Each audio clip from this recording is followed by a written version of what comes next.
You can build your personal brand strategy in under 2 minutes with this 6 simple personal brand strategy framework. Hello everyone, my name is Funcho Felix. I'm a brand designer, brand strategist, and an entrepreneur.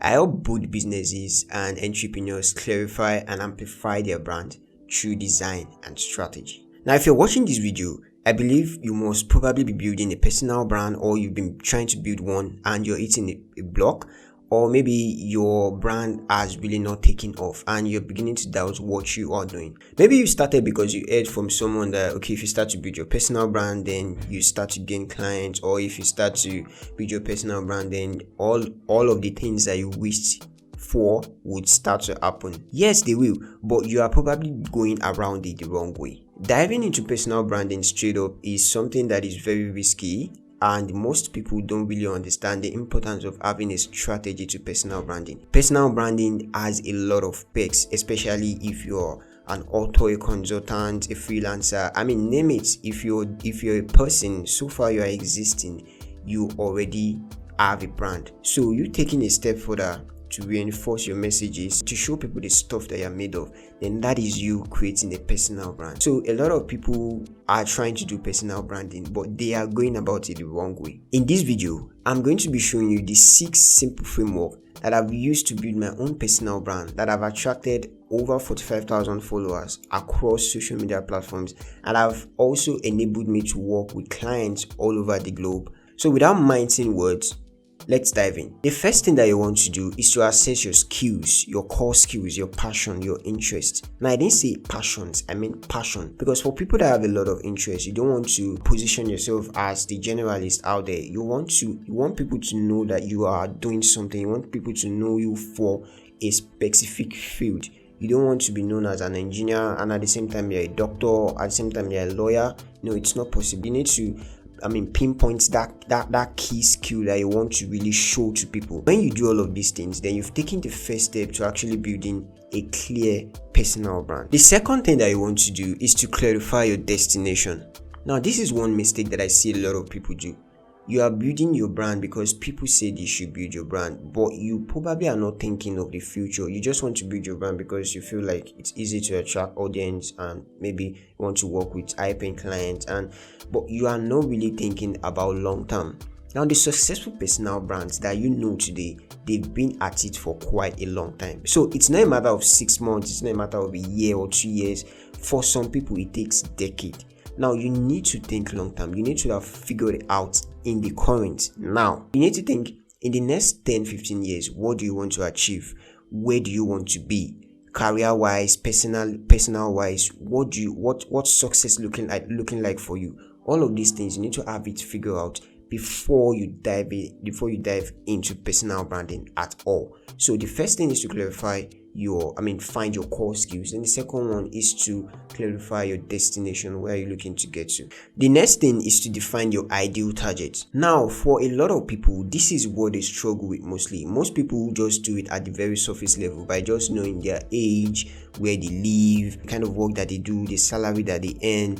These are surface level information. Now, if you're looking to define your ideal target, you need to also figure out what habits do they get to on a daily basis. What's their motivation? What's their interest? What's their desires?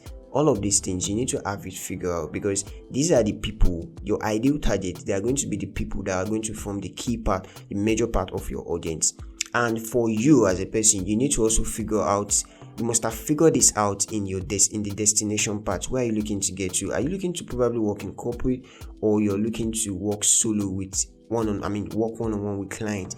Then if you're looking to work in corporate, then your ideal target will probably be the HR, the CMOs, and the likes. So you want to be able to attract this kind of people to yourself too. So all of these things, you need to have it figured out, especially in this part where you are trying to define the ideal target. So it's your destination that is going to also influence this particular stage. Once you figure out the destination, then you also need to figure out the people that you need to attract in order to get to that destination. The next thing that you want to do is to create a value statement. Now, imagine the CMO of a company, or imagine you're sitting down with your client one-on-one, and the person suddenly asks you, okay, can you describe what do you ideally do? Now there is this problem of, okay, I do this, I do that, what will you say in that kind of scenario? Now that's why it makes sense to have created some sort of value statement prior. So the value statements would tell the client the kind of value that you are bringing to the table and how you plan to achieve that kind of value for them. For me, I'm a designer. I help my clients solve their problems using design, using strategy. Now that is the way I bring value to the table. So for you need to figure out what kind of value you are bringing to the table and how to achieve that kind of value. For you, it might be I am this, I am that. I help you achieve this, show that. It's as simple as that. So you need to create this value statement for yourself in order to capture the exact value that you are bringing to your target, to your ideal target. The next thing that you want to do is to identify key social media platforms that you are comfortable with and that your ideal targets are. Now, for someone that wants to work in corporate, now TikTok is not the best place for you. Neither is Instagram or Facebook. Now, I'm not saying you won't be on other social media platforms, but LinkedIn will probably be your core social media platform. Now, for someone that wants to influence for brands or something, then platforms like Instagram and TikTok or Facebook or any other one are probably suitable for you. And if you want to attract clients or business owners, then you can decide to choose any of those platforms. But you need to also understand that you need to be comfortable using that platform. And if you're not comfortable, then you need to make sure that you are mentally ready to learn how to use that platform. The final thing that you want to do is to create a simple content plan. Yes, now you want to get on social media, right? That's fine. We've everything figured out. Now you need to get on social media, but how are you going to communicate with your ideal target? Now you need content. Content is a currency of social media. That is how you communicate with your clients. But then you don't just create content. You don't just post content. For a lot of people that have been doing it, most of them usually hit a roadblock. You need to be strategic with the kind of content that you create. You don't just post pictures of yourself because you want to do that, or you don't just post pictures of your vacation because you want. Those kind of things will probably not resonate with your targets.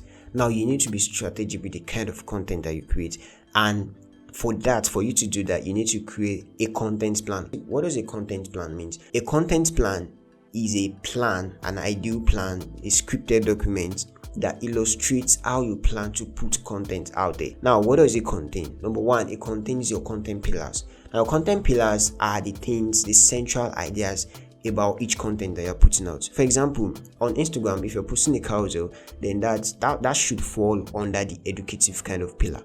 Alright, then if you're posting your personal picture, then that should fall under some pillars of like personal or something. It depends on you, it depends on what you want to name the pillars, but you need to have pillars. It could just be one word or two words that capture the central idea of that content. Now, the next thing that you want to do is to find a content medium. In what medium is the content going to go out in? Is it going to be a picture? Now that everyone is posting video, does it make sense to create video for that kind of content? Or does it just make sense to write it on the tests and just post it as a picture or something? You need to figure out these things before you put out content, because content are consumed differently by different audience. Some people just want to watch videos and leave, while some people just scroll past your test if they if they are the kind of people that can't read. You need to have this all figured out. Alright? Then the next thing is the content ideas. Now, for each content pillars that you're coming up with, you need to find a lot of ideas for them. If you're posting something on design, then you need to post, ideas will probably revolve around design, like why design is necessary for your business, how to grow your business using design. All of these things, they are just ideas that align with the content pillar. For you to also create that kind of content plan, you need to have your content pillar figured out. You need to gather a lot of ideas as much as possible that align with that pillar. Then you need to find a medium that is best suitable to put those contents out. Now, there is one more thing that you need to do after you must have done all of these things. The last thing is to get to work. Get to work. You can plan in you can use like a year to plan, but if you don't start doing what you are planning, if you don't start executing, you will not see results. You probably get frustrated and even just ditch the whole thing. So you need to get to work as much as possible. There is no need to waste time. Your personal brand will evolve as you go. It will morph into so many forms. You connect with a lot of people, you meet different people will probably change your life. All right, but as you are evolving, as you are building your brand, be clear on what you're doing. Make sure that at each point you are being clear on your actions, you're being clear on your activities, you're gaining as much clarity as possible. So to recap, these are the 6 simple framework that you can use to build your own personal brand strategy. The first thing is to find your core skill, assess your core skills, your key skills, your passion. The second thing that you want to do is to clarify your destination, be clear on where you are going to. The third thing is to identify your ideal targets, define them as much as possible to the tiniest details. The fourth thing is to define your value statements. All right, write it down. Make sure it captures the value that you are bringing to your target. The fifth thing is to identify key social media platforms that you are comfortable with and that your ideal targets are. Then the sixth thing is to create a simple content plan. These 6 simple step framework are more than enough to get you started. So what are you waiting for? Get to work. If this video helped you in any way, then click the like button so that other people like you can see it. And if you want to be a part of my community, then click the subscribe button and also tap the notification bell to be the first person to know when I post a video. I'll see you soon. Peace out.